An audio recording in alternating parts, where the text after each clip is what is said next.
Hookup Girl Hooked. There was a time in my life when I tried to prove a point to a man who thought every woman had a price. His name was Rich. He was married, wealthy beyond comprehension, and relentless in his pursuit of me. Morning, afternoon, night, Rich was always calling, always texting, always just passing by my office as if I wouldn't notice the pattern. He said he loved me. He said if I gave him a chance, he would change my life. The way he spoke about spoiling me with trips, money, and designer things was like something out of a movie, and he had the money to back it up. Not just rich, money had him. But I wasn't interested. I was engaged to Tosin, my heart, my peace, my answered prayer. Our wedding was just months away, and I wasn't about to let any man, no matter how rich, drop sand in my jollof. Rich tried everything. He sent gifts, offered to upgrade my phone, booked spa packages. I declined all of it. Not because I didn't like comfort, but because I respected myself. I respected my man, and I feared God.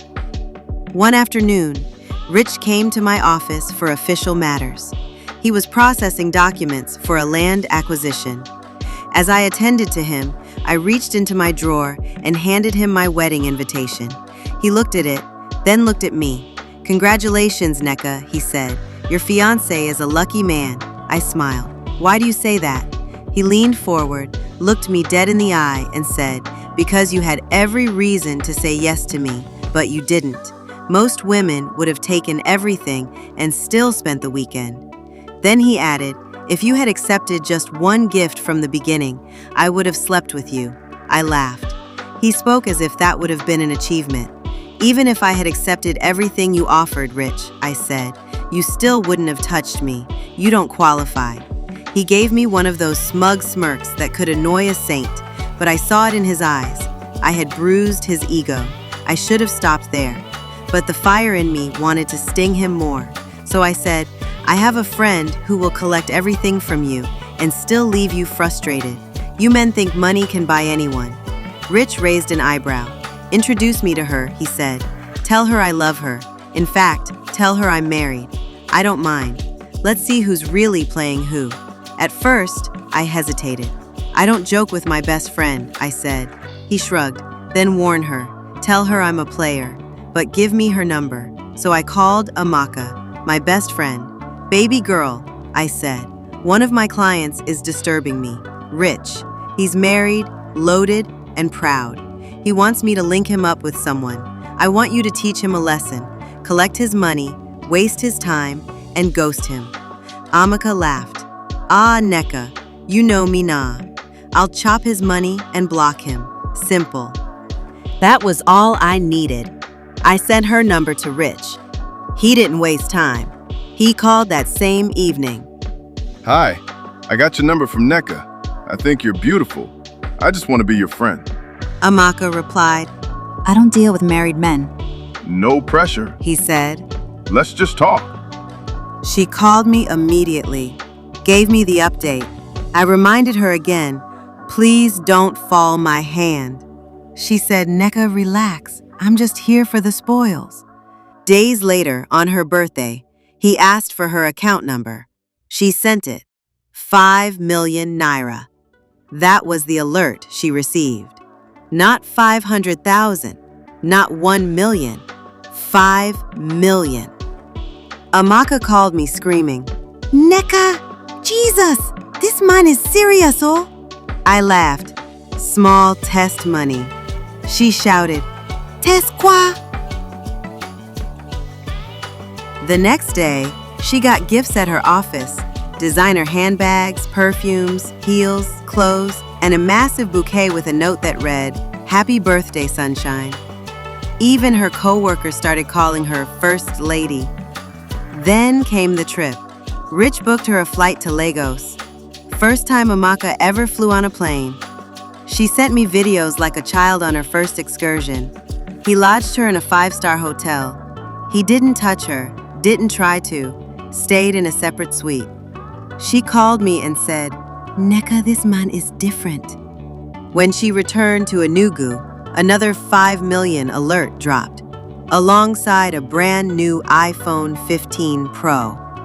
Then a car arrived, a brand new car, delivered to her office. That was when Amaka's heart started to soften. She told me she felt guilty. She had said thank you so many times, but it no longer felt like enough. So when Rich told her he was coming to town again, she told him to wait. She wanted to host him, appreciate him properly. She booked the hotel with her own money. She cooked his favorite meal. And that night, she gave him everything: her body, her loyalty, her dignity. But she didn't tell me. It was Rich. He came into my office like a man who had just won a championship. I slept with your friend. He said casually. She even paid for the hotel. She begged for it. I've blocked her already. I got what I wanted. My whole body went cold. Tears welled up in my eyes. Amaka, the same girl I trusted with my life, the one I believed in, the one who said, "Relax, I'll never fall your hand." I blamed myself. I should never have played that foolish game. I shouldn't have put my best friend in a battle with the devil. I underestimated how tempting evil can look when it comes wrapped in flowers and 5 million narrow alerts. Because here's what I've now learned. You don't play games with the devil to prove a point. Even when you think you're in control, you are not. And the worst part? Amaka never called me again. I reached out many times. No response. The silence grew into space. The space became a wound. Our friendship, our sisterhood, was the price I paid to prove a useless point. Moral of the story. As a woman, your greatest power is the power to say no. Once you say yes to something your spirit rejects, you've already started opening the door for destruction. If you know you won't eat the food, don't go near the kitchen. Don't smell it. Don't stir the pot. Don't admire the aroma. Because temptation doesn't always come with horns. Sometimes it comes with Range Rovers, roses, designer bags, and 5 million Naya alerts. The true power of a woman is in her contentment. Know your worth, and above all, don't involve people you love in a game with darkness. You might win the game, but lose a treasure in the process.